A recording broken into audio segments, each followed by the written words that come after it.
kindred spirits. Welcome, welcome, my beautiful soul tribe. Happy to have you here. I'm just back from my first retreat, hosting my beautiful soul tribe retreat in 16 months. So just a delight, it was just such a pleasure to be with kindred spirit, holding space, going on walks, going on talks, having great food, just holding each other in silence. What a joy, what a gift it was to be out there we were out there for 4 days, approximately, or 3.5 days. It was a long weekend here in USA, so we took advantage of that to go away on retreat. Not far, it was about 2 hours away from here in a place called Marin County, California, a little town called Forest Knolls. So I'm back after having been gone for 4 days, and just happy to be back here and report back to you. So I have lots of things to share with you.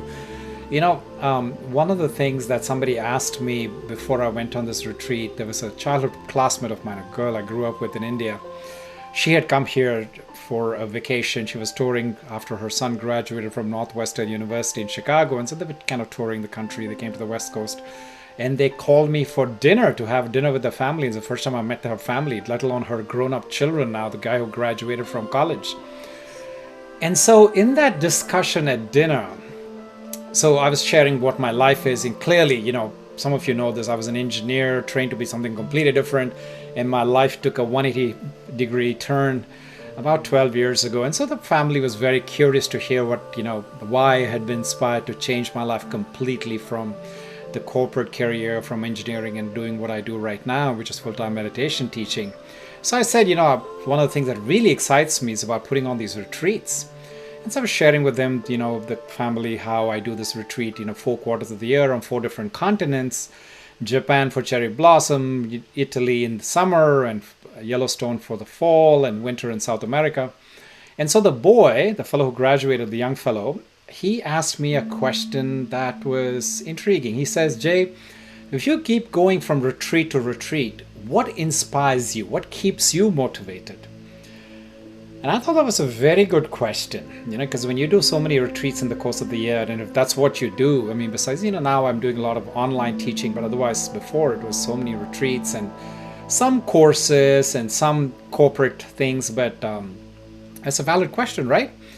So I pondered on it, and I said, the thing that really jazzes me, that makes me come alive, is when I get asked questions that are completely outside of my norm, the comfort zone, that make me, for example, this question itself, right? It kind of made me think about things that I haven't really questioned as to what makes me come alive. And it's these things that are unique, that I've really not examined before. So today, what I'd like to do is I'd like to share with you a couple of things that came up during the course of this weekend as those things that really made me think, made me have to dig deep and ask myself, what is it that makes me want to keep doing these things, and what makes me find novelty and uniqueness and enthusiasm. So today's topic is gratitude and the abundance that we feel with an attitude of gratitude, and I appreciate it for those of you who are already starting to donate. And so that, just so you know, this is appreciated. This is how I support the tribe of people that keep my services high quality: my web designer, my video person, my audio engineer, the person who does my marketing, etc. So I welcome that. Thank you. So I'm assuming my voice, everything coming across. Give me a quick thumbs up just to let me know that everything is fine and dandy. Yes, I'm hearing some thumbs up. Okay, good. All right. So the flow of my routine of my Wednesday nights, as some of you know who've been attending for a long time, it's that I do a pranayama, I do some breathwork, that's pranayama, I do a meditation, I do some storytelling, and I do some wisdom nuggets, and then we open it up for Q&A. But today I'm inspired to do something different. I'm inspired to just kind of go with the flow, and I'm inspired to just share with you all what came up over the course of the weekend, and just kind of weave our way, and I'm trying to integrate all these different components that I normally do into the course of this evening here. Evening for me, and I know some of you it might be morning. Go ahead and type in here where you're joining from, guys, so that way I have an idea which part of this beautiful planet. Talking of planet, I have a beautiful meditation for our planet, for our Mother Earth, a gratitude meditation. So that ties in with our topic, what the theme for which we're here to talk about today. So first of all, I want to share with you a question that came up in this weekend. So, at every retreat, I have a big chunk of people who come to my retreats who are the people who've been following me either online, in person, people who've known me for a long time. And then there will be these people who come to me who are absolutely, I'm going to turn off my phone. I forgot to do that. I apologize. Okay, there we go. So there will be these people who come because they're being dragged along by a spouse or by a friend, by a relative, by a colleague, what have you. So, they're really not even sure why they're there. They're like, okay, you know what? My friend told me that, it's supposed to be a good thing, or my spouse told me that you don't have a choice. And so I'm here because I didn't have anything else to do, anything better to do this weekend. So here we are, right? And then once in a while, I have these people who gift a card, or they give this as a donation, as a gift to a colleague or a friend, etc. So in those cases also, I'll have people who really they didn't really know me, they didn't know my work, they didn't really actually meditate much before, if at all, right? And so every so often I have these kind of people. Most of our retreats I have these people, and so this weekend I did have about 4 such people, and I want to share with you a question that came up during one of the lunch times. When people don't want to ask these kind of questions, they feel very vulnerable, they feel a little self-conscious to ask these questions in front of the whole audience. So we were out at lunch, and we were just kind of sitting around after lunch and just chatting. And so one of these person came by and asked me, what is the point of meditation? I'm like, wow, that's a good question. So I said, listen, I'm going to go ahead and address this in the next session. So let me bring it up in front of the forum. That way it's not like, my answers are not just going to go to you and, will be lost just without the rest of the group benefiting from it. So by virtue of putting this off a little bit, I sat down with myself and I said, listen, I have over 100 reasons why I think I want to meditate. What meditation's done for me, how it has changed me. My mom, I notice, is here. She's joined me from India. And if anybody would give you a testimony, she would be the person who she's seen me grow up. There's lots of my classmates and my friends, my neighbors, relatives who join these sessions, and they will tell you that I'm a completely different person. And sometimes people who haven't met me in 25 years will look at me like, oh my God, what happened to you? You were such a different person. So I want to share with you 3 reasons for which, top 3 reasons, right? Like I said, I've got many, many, many, but top 3 reasons for which I think meditation is an absolutely essential ingredient, essential practice in my life today. Number 1, I don't know if you know this, but the brain at any given time, at any given point, is taking in 11 million bits per second. Get through all of the different sensory organs. But the brain has the capacity to only process 40 bits per second. Sit with that for a second. So there is so much information that we are being bombarded. My being is being bombarded with at any given second in time. And each one of those bits is trying to inform me of my reality based on what's going on out there. Okay, so what's out there is trying to define my sense of reality. And if I allow it, which like most people I would imagine when they allow it, their definition of reality, how they're perceiving reality is based on what's going on out there. So they're constantly like a puppet that when something changes out there, their emotions changes, their feelings change, their moods change, etc. So we're constantly at the mercy of what's going on outside there. When we meditate, we take in the reins. We say, what's going on inside here? How am I feeling in here? Regardless of whatever else is happening out there and however I'm perceiving all of this, how do I ultimately feel in here? What's my sense of reality as I'm experiencing inside of myself? So that's the number 1 thing. The second thing is around divine grace, right? There's so much that is to be said about it's either this, I think it's Albert Einstein who said that either you live with life as if everything was a miracle or nothing is a miracle. So when I sit down to meditate, it's my opportunity to turn into tune into that great spirit, call it by whatever name you want, turn the divine grace, call it God, call it supreme being.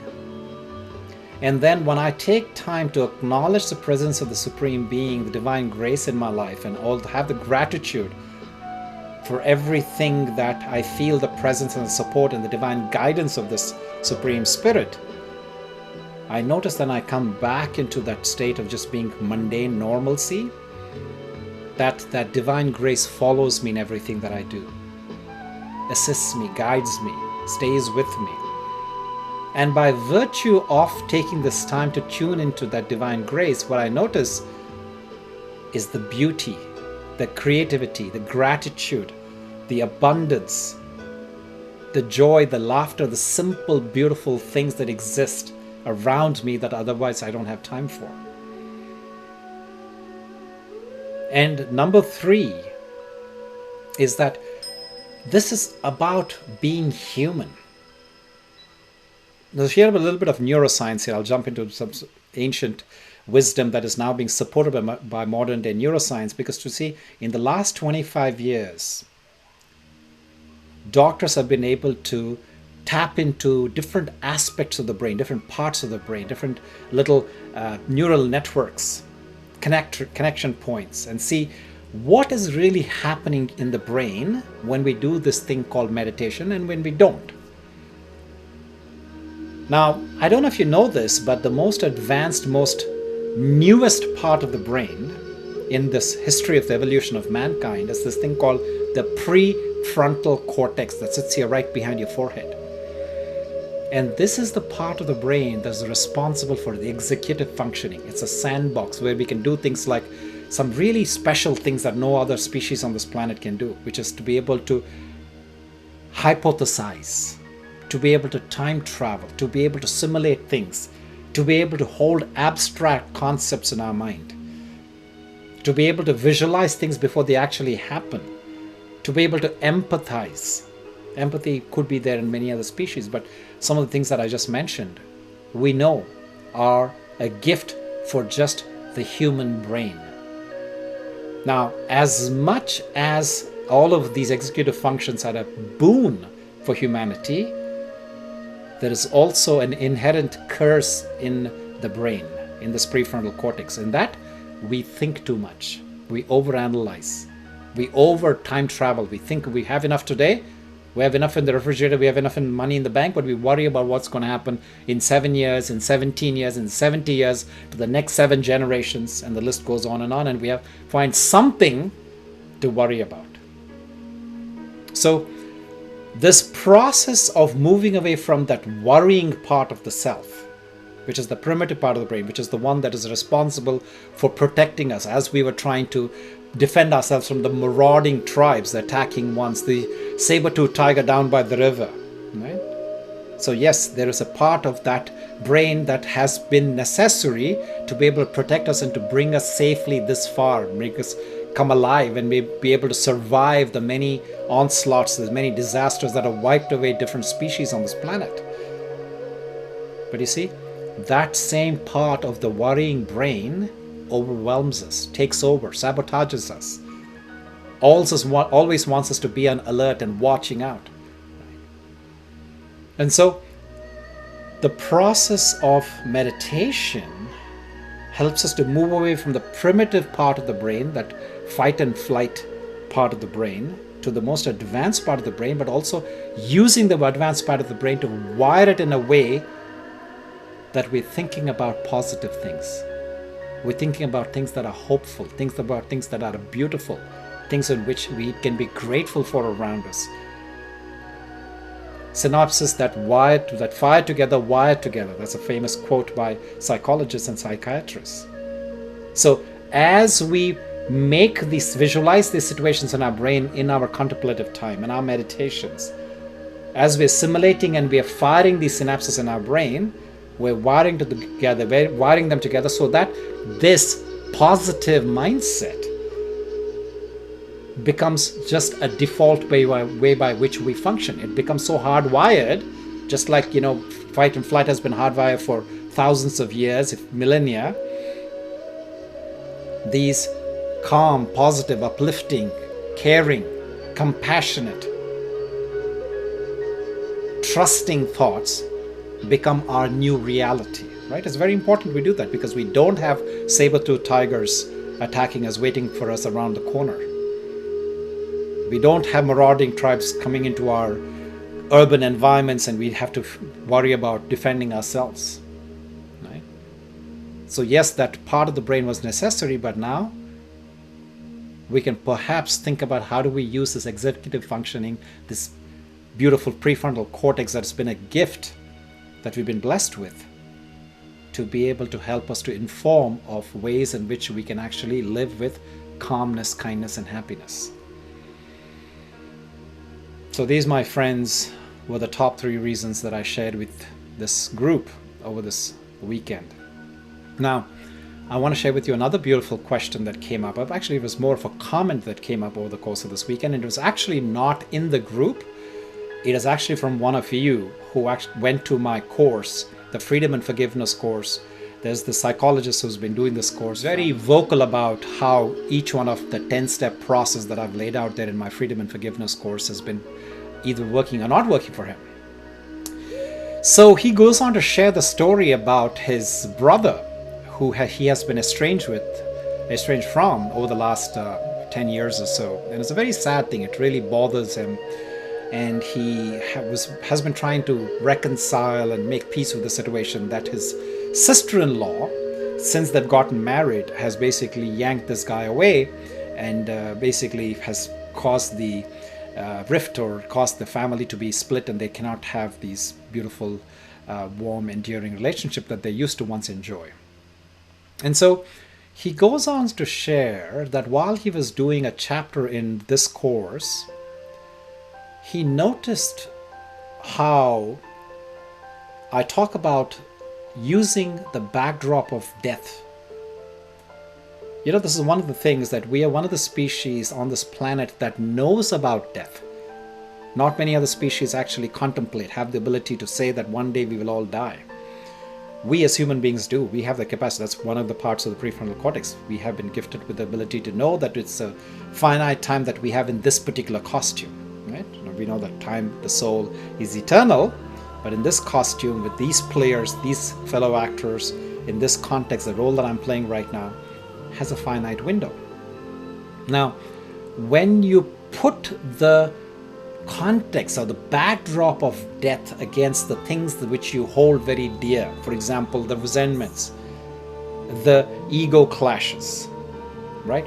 The hatred, the animosity that you hold against certain people, the jealousy, the injustice, the racial prejudice that you hold against people,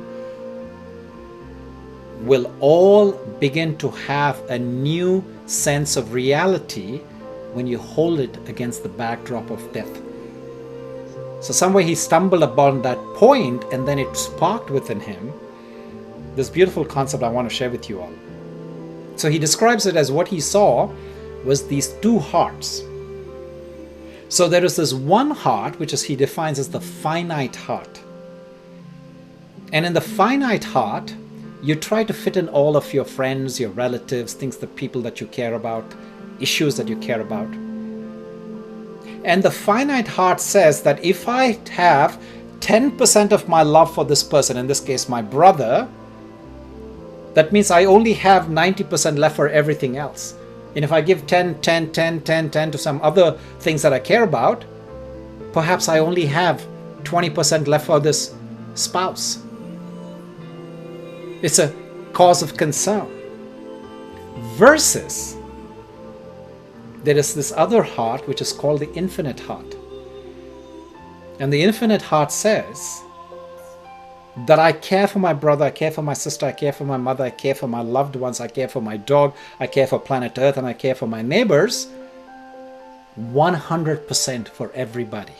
That when I'm present with my brother, my mother, my neighbor, whoever I'm present with, I have 100% love that does not take away my love for anybody else that's in my life. So there's no competition here. So beautifully said, so beautiful realized. Think of this for yourself. Do you live with the finite heart or with the infinite heart? And if so, what can take us towards that infinite heart? So folks, I want to share with you certain things that will actually help us to move towards that infinite heart. So first of all, understanding the role of this thing that makes us, we're all born with an infinite heart. The soul is infinite. So where do we then lose identity, that notion of that us being this beautiful, radiant, limitless self, and get confined into this limited heart? The simple word is a 3-letter word called ego. So what does the ego do? The ego makes us feel resentful. The ego makes us feel what somebody is not doing right. And the ego also shows us to overlook the blessings around us, to take people for granted, to take things for granted, to take situations for granted. And so when we underestimate, disapprove, dislike somebody or something, what we are doing is that we are depreciating the value of that person or thing. We're depreciating in our life, in our mind, the value of that person, the value of that thing, or the value of the circumstance. Versus when I find reasons to approve, to praise, to honor, to recognize, to acknowledge, what I'm pouring in is the energy of appreciation. What we appreciate, appreciates. It enlightens, it makes it glow. It makes it more important, makes it very necessary. We will care for it. And so this shift of the ego sometimes comes at a price, you see, because not everybody is coming to these classes, not everybody, even if they come to these classes, actually will the penny drop. So how does the penny drop? A lot of times the shift from this attitude of entitlement, so that's the first one, right? So the depreciation, the one that we're complaining, finding blame, finding reasons to insult, finding fault with, to move from that state of entitlement to the state of being grateful, the attitude of gratitude, as I call it, requires there to be some suffering in your life, for you to have reached a bottom point, for you to have crashed, for some suffering to have occurred. And notice, as much as that suffering can be painful, it also has come as a great teacher. It has come as a wake-up call for something to fundamentally shift. Think about it, for all of those people who are here, think of all of those people who are here to meditate, whoever had a meditation practice. Perhaps there has been some point in their life when they've had some suffering that has been the trigger for them to wake up and for them to realize and say, you know what, this world, there's 11 million bits per second that I was talking about, that is informing us to be our reality, and say, no. Something is gravely wrong. Something is absolutely off kilter. I need to go back and just examine what is my sense of reality. Where does my focus need to be? How do I get informed of what's important to me? And perhaps that has been the trigger, that has been the starting point, that springboard upon which you decided to embark on this journey of going from the world outside to the world inside, to seek that guidance, to seek that direction, that compass. That's our true sense of north. And so when we begin to have the shift from this attitude of entitlement to the attitude of gratitude, we notice there's a natural sense of generosity that flows from our heart, the natural sense of wanting to give. And now, when I talk about generosity, I'm not talking about the size of your wallet. I'm talking about what that psychologist is talking about, the size of your heart. How much are you willing to hold in your heart space? It's not really about the dearth of room in your physical space. It's about how big of a heart can you have to encompass those that are around you, those that could use your help, that use your company, that could use your support, that could use kind words, use a blessing. And so ask yourself, has your practice been one to nurture and nourish the attitude of gratitude? And so today we're going to look at how we're going to be able to nurture that. I'm going to do a meditation with you. But I want to mention one more thing, that when you come from that place of attitude, when you are in that state of being generous, in that attitude of gratitude, life will begin to have a new meaning. The way you engage with people will no longer be work. It'll be from a place of service. How can you support this people? How can you show care and kindness to the people around you? But it's not only just care and kindness for those around you, but service even to yourself. How do you, just like you take care of others around you, how do you make yourself a priority? And how do you take time to serve yourself? And I'll tell you, there's one key ingredient in the life of service, and I've been doing this for 12 years now, is when your service is informed with love, when it's coming from a place of the heart, then it is rejuvenating. Otherwise, it's draining, it's depleting, it'll make you anxious, it'll make you resentful, it'll make you completely depleted. So, are you coming from a place of service or from a place of labor? And the difference is only one thing. What is your service being informed? Service or your labor being informed by? How are you being engaged?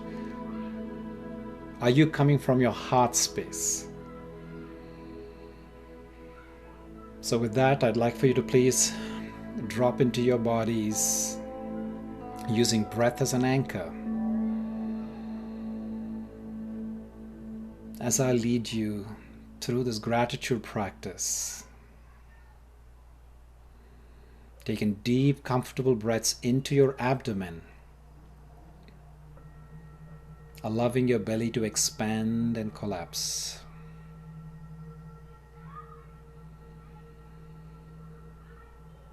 And as you're doing that, your diaphragm is going up and down, expanding your abdominal cavity. And as you expand your abdominal cavity, you're naturally creating the suction necessary for the lungs to take in the life force, prana.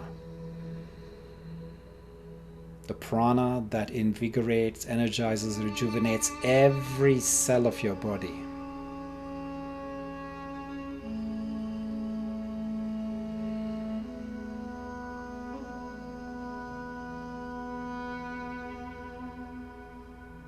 Notice in the air the beautiful oxygen as you're inhaling through the nostrils.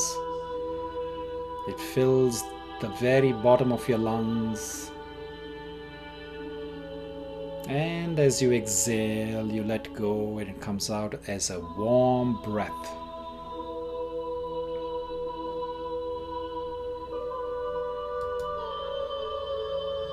Following this flow of air in and out of your body.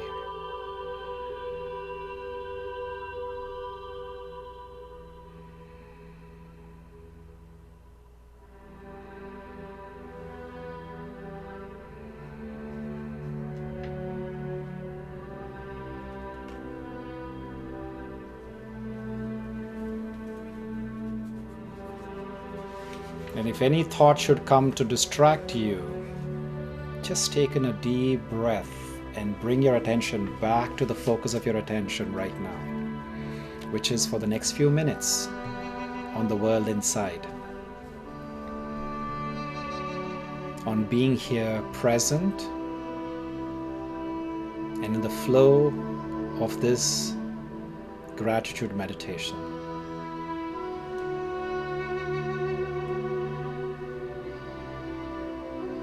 And as you breathe nice and deep like this, you're automatically activating the parasympathetic nervous system.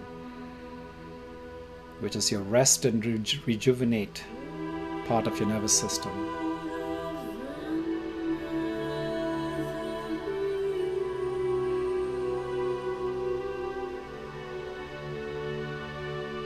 Now close your eyes and visualize our beautiful planet Earth.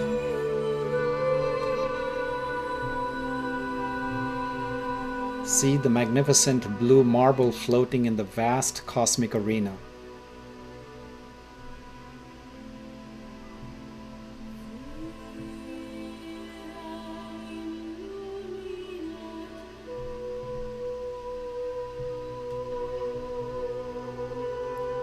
It's that tiny blue dot that we call home. On it, everyone that you love, everyone you know, everyone you ever heard of,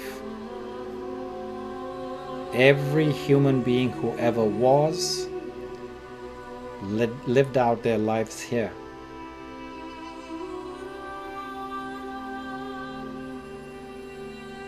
The Earth is the only planet known so far to harbor life.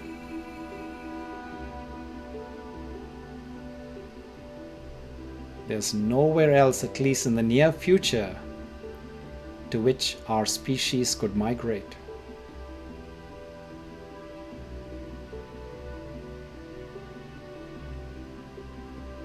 And even with its unrivaled position, Mother Earth has served life without seeking reward, recognition, and respect.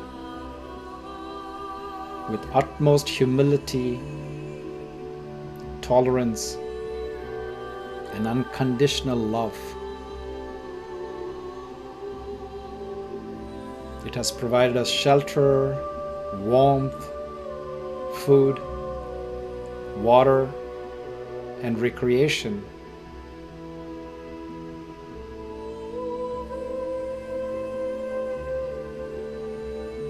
But that benevolence of Mother Nature has been taken for granted by the human race. We have used and abused her as if it has an endless pool of resources that we can take forever. We can take, tame, tap, and trash without consequence.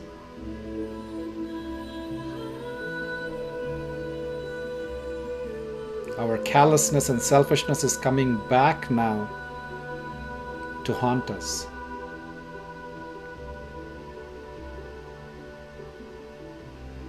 The time has come for us to wake up.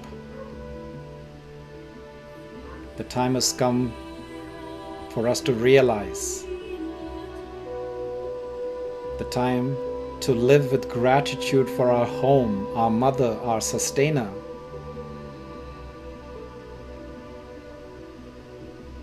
This gratitude is more for my peace and well-being than anything else.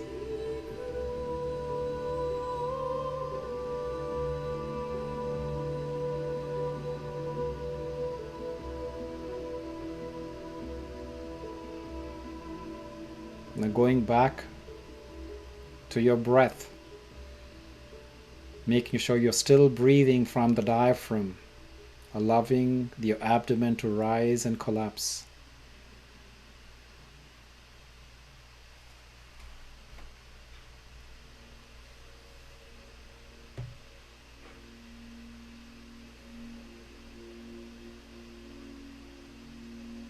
Become aware of yourself as the being of conscious energy.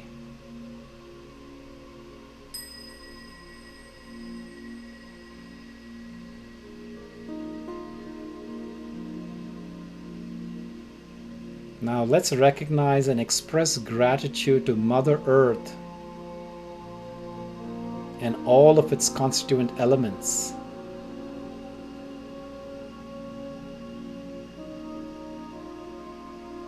Starting with water. With my strength of spirit, I send the light and energy of peace to the element of water on this planet.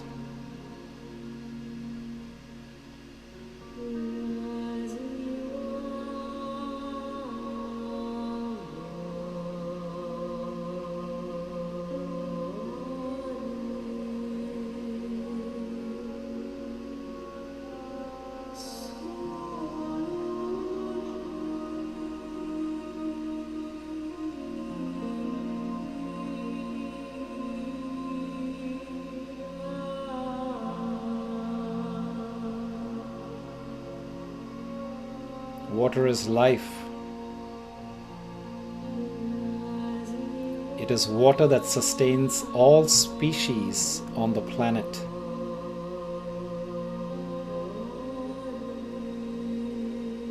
"60% of my body is water."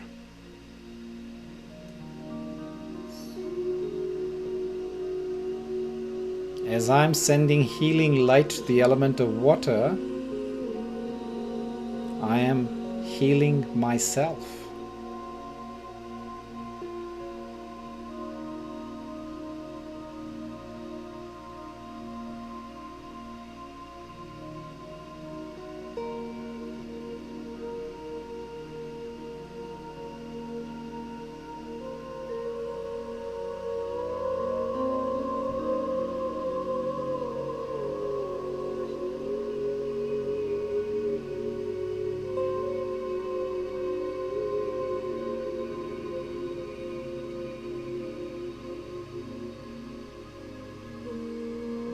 Now, with my strength of spirit, I send the light and energy of peace to the element of earth on this planet, Tierra,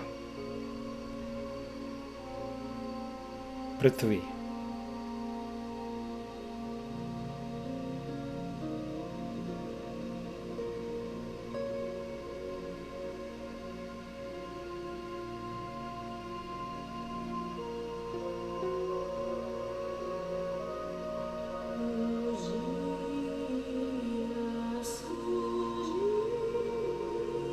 The soil provides the foundation upon which we stand, the shelter for our safety, and the food that we consume.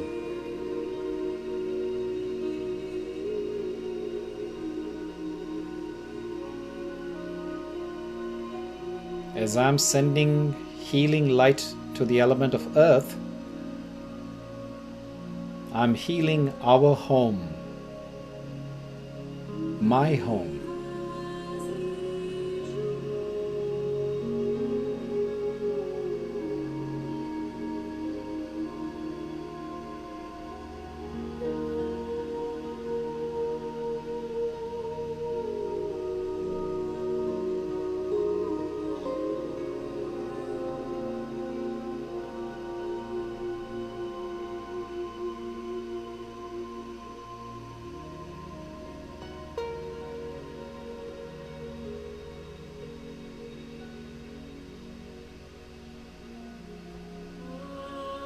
Next, with the strength of my spirit,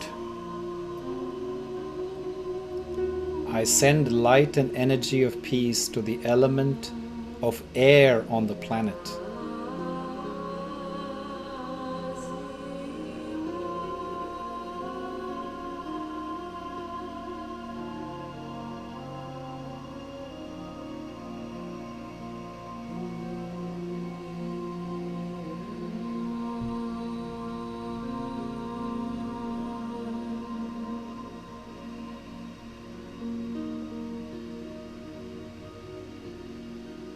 Breath is life.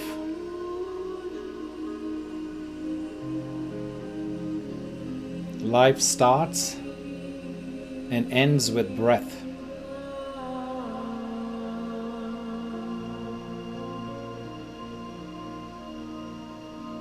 Fresh air, the cool breeze, and the rustle of the leaves are priceless resources for my well-being.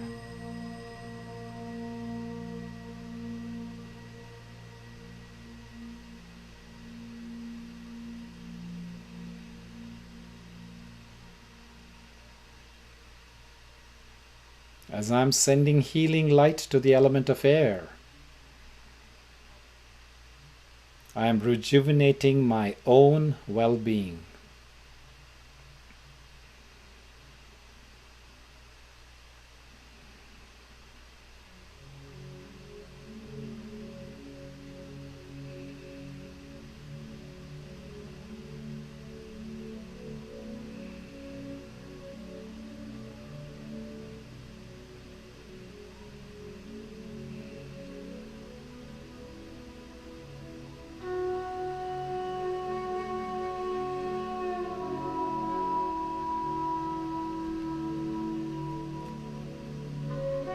Now, with the strength of spirit, I send the light and energy of peace to the element of fire on this planet.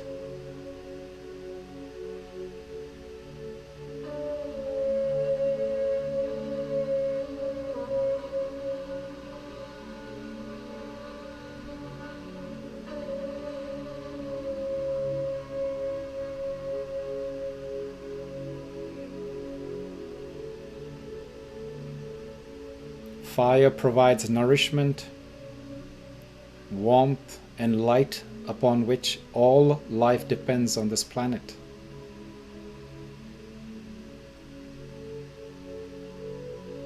The perfect balance of heat and light is what makes life viable on this planet.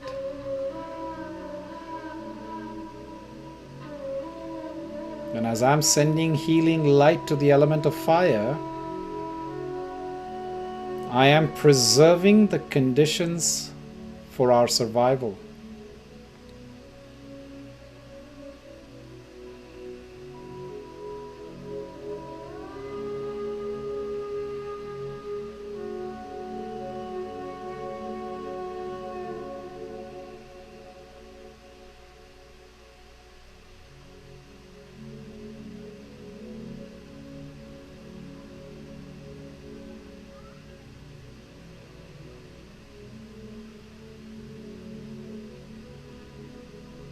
Finally, with the strength of my spirit,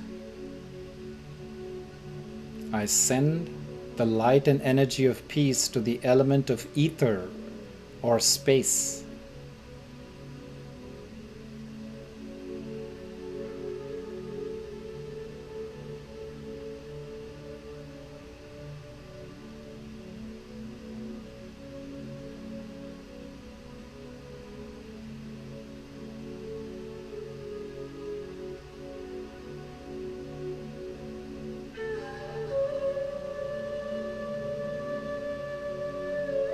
Ether holds the sun, moon, stars, and all the planets. The vast space provides a beautiful canvas upon which I experience a different painting each night and day.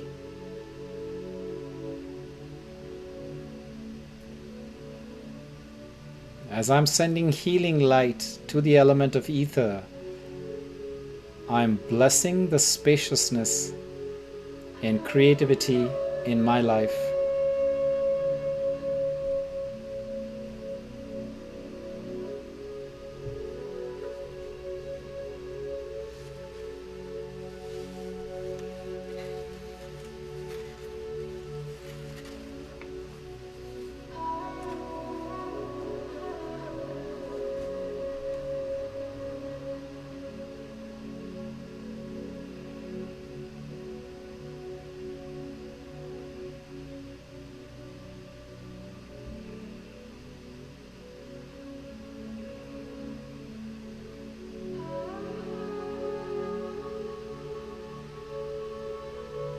Thank you, Mother, for sustaining us. But also thank you for shaking us now and showing us that we are dependent on something much bigger than ourselves.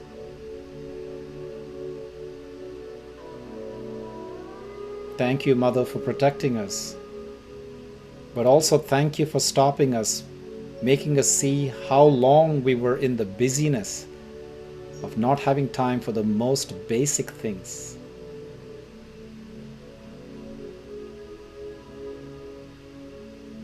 Thank you for engaging us. But also thank you for allowing us to put aside all our problems that we thought were so important in showing us what is actually important.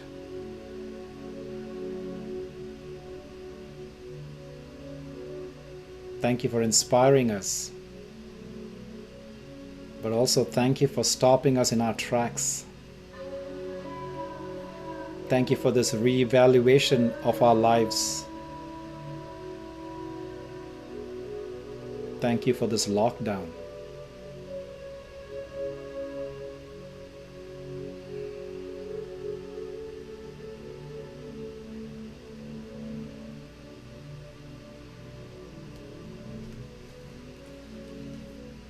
Now bringing your palms in prayer position to your heart center. I want you to please rub both your palms, kindling the beautiful chi, creating an energy vortex, a ball of prana.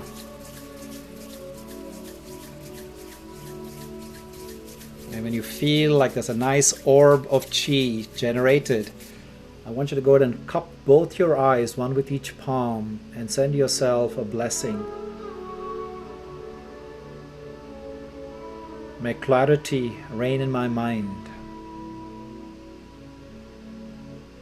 May health reign in my body. And may well-being reign in my entire being.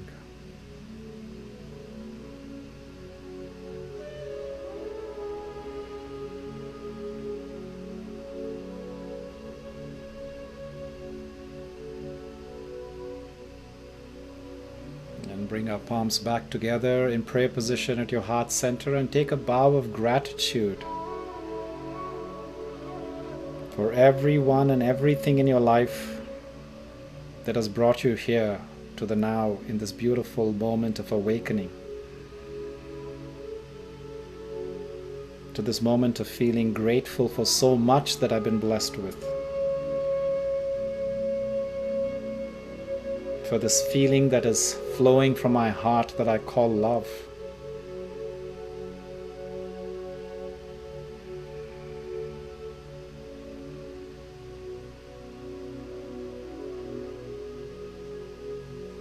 And as we wind this practice down, I welcome you to open your eyes at your own pace and see if you could summarize how you're feeling right now, and if you could put that in one word, what would that be? And I invite you to please share that one word in the chat window. And I'm hearing the words uplifted, blissful, joyful, grateful, content, recuperation, blessed, fantastic. And certainly I feel a great sense of gratitude and a sense of lightness. 2 words from my side. Acknowledge that some of you have made a request for me to do a virtual retreat. I know there's only so many people who could be at my physical retreat because of travel restrictions, because of responsibilities, etc. There's been a request. There's been one for actually several weeks now for me to do a virtual retreat, and I just want to say that finally Insight Timer is working to approve that. I put in a case. I may have to write a long description, the entire curriculum. It's going to be a virtual day long, very likely somewhere in the middle of August. I have proposed actually several weekends in August when we could have it. I'll have to see what they pick, but then one particular weekend was a highlight, 22nd of August, which is the beautiful festival of Raksha Bandhan. Eastern cultures have been celebrating it for millennia. It's a beautiful festival of the holy knot that is tied by the sister to the brother, and it actually has a very divine significance to that festival. And let's see, 22nd of August, if that's approved, then that'll be a very auspicious day for us to have it, but we'll see when they finally end up approving it. It's likely to be a 9-hour event. Not all of it is going to be continuous teaching. I will be guiding you for 1-hour sets, and I'll be giving you breaks for about an hour with self-paced learning, self-paced homework for you to do on your own, for you can get up and do your bio breaks, for you to stretch, for you to be able to eat something, etc. But the plan is to convene at 9 a.m. Pacific, and we go on till 6 p.m. Pacific. And I understand 6 p.m. Pacific could be quite awkward in some parts of the world. So each one of the sessions will be recorded. So if you cannot attend some or all of those sessions, but do still want to take benefit of it, you will have an opportunity to be able to catch up on their recorded sessions. So there will be a link for you all to register, which I will let you know. It's going to be maybe a few days, maybe a week for it to all come together. And I will be announcing that. So I see a comment here. Mindful Brit says, I have surrendered to life. Would you like to tell us? That's beautiful. I appreciate it. I can imagine that you have a deep sense of freedom and lightness with this surrender that you talk about. I would love to hear a little bit more. I'm sure the rest of us also here would like to hear a little bit more about the context around which this surrender had come about. What were some of the epiphanies? What are the learnings? And how did this whole thing happen? So would you like to share some backdrop and some more information about that? You see, by the way, one of the things, folks, so when we do these sessions on Insight Timer Live, and it's as beautiful and as blessed we are to be able to have these sessions, it still ends up being more or less a one-way communication, right? So I'm doing all the talking, you guys are listening there, you're able to see me and hear me. But the beauty of these workshops, the one that I've talked about, the virtual retreat I'm going to be hosting in the month of August, it'll be a many-to-many. It can be where we will have times when everybody can open up and everybody can see everybody the whole time. But also everybody can actually speak if they choose to. And, of course, we can only take so many questions in a given period of time, but there is the potential, for example, something like Mindful Brit has brought up. If the person chooses to, can come up and on camera and audio, or one of the two, right, can only be visible or audible on the audio, and can share the story in real time. So that just opens up the opportunity for us to be able to have a much more lively, real time, in sync conversation. So Mindful Brit is typing, the path of meditation and yoga has become my path. Yes, I do understand that, Mindful Brit. It has become many of our paths. But what I wanted to hear from you, and I'm sure there's many other people very, very curious, is how did it become your path? I don't believe that you just, were born out of your mother's womb and decided to pop out and say, I'm going to do this thing called meditation, this thing of sitting in the corner and, closing my eyes. I'm sure there's something that informed that. There's some awakening moment. And so that's what I was inquiring about. But, we don't need to belabor that. If anybody else wants to share something that they want to talk about, they want to have me address, have me dive into. There's over 105 of us, 4 of you, 104, and then me. And I'm completely here in service. Anything that you want, we've got about 5 minutes, and I'm here to to explore, to expand on something, to throw some light on anything that you guys want to dive into. I want to read a passage that came up. So this passage is called Extreme Independence is a Trauma and Trust Issue. Extreme independence is a trust trauma issue. The inability to receive support from others is a trauma response. Your I don't need anyone, I'll just do it all by myself conditioning is a survival tactic. And you needed it to shield your heart from abuse, neglect, betrayal, and disappointment from those who could not or would not be there for you. From the parent who was absent and abandoned you by choice, or the parent who was never home from working 3 jobs to feed you and house you. From the lovers who offered sexual intimacy but never offered a safe haven that honored your heart.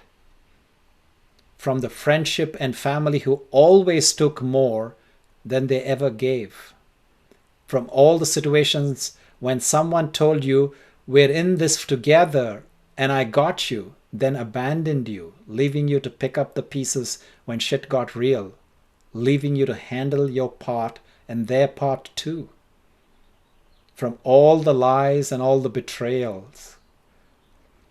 You learned along the way that you just couldn't really trust people, or that you could trust people but only to a certain point.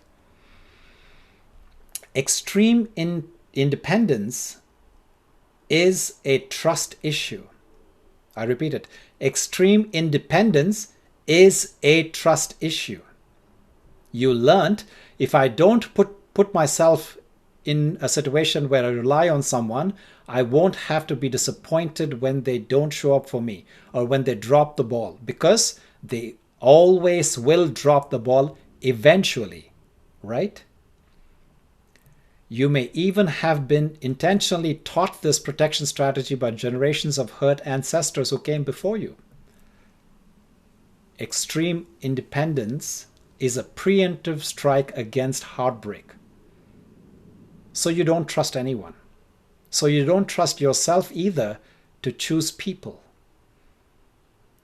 To trust is to hope. To trust is to be vulnerable. Never again, you vow. But no matter how you dress it up and display it proudly to make it seem like this level of independence is what you always wanted to be, in truth, it's your wounded, scarred, broken heart behind a protective brick wall. Impenetrable. Nothing gets in. No hurt gets in. But no love gets in either.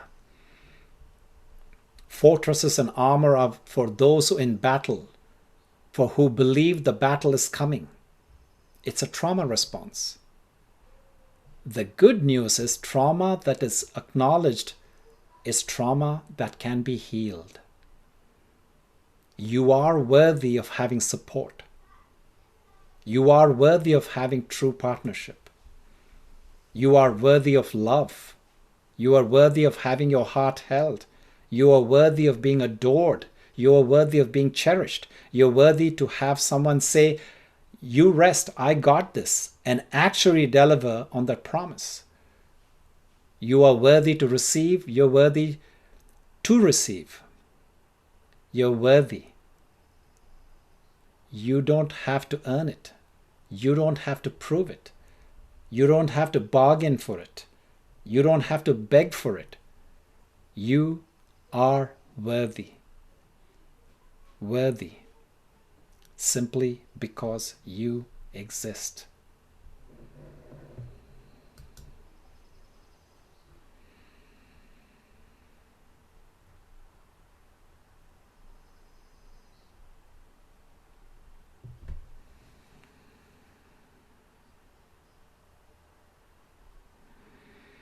You are worthy, my brothers and sisters, wherever you're joining from across the world. I wish you stay healthy, stay happy, stay powerful, keep shining your light, and